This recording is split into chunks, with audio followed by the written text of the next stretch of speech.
It's funny because I always spent my life running away from it. I wanted to go to the big cities, as I mentioned earlier, Boston, studying abroad in London, New York, Portland, LA, the coasts.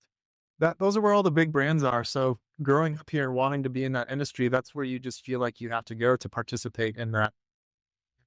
Meeting my wife on the West Coast, who's from Portland, we actually aligned on that when we first met. We were like, "Oh, you don't want to move to Iowa either? Cool, check. We're aligned." That was 7 years ago, 8 years ago now.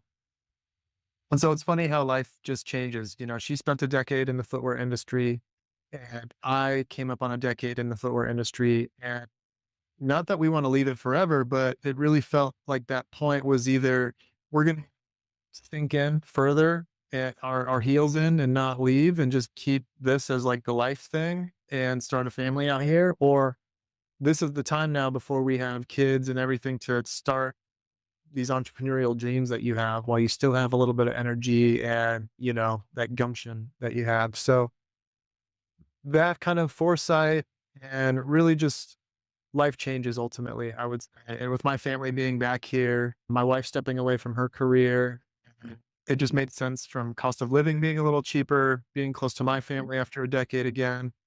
And we just welcomed a baby girl 3 months ago into the world. So Iowa sort of just checked all those boxes in terms of the life we were looking for at this point. And it also felt like a quiet place where there was an untapped area that I could come back with my expertise and at least plant my feet and help grow something from this. And to your corporate part, I have that network. I have a decade of global connections with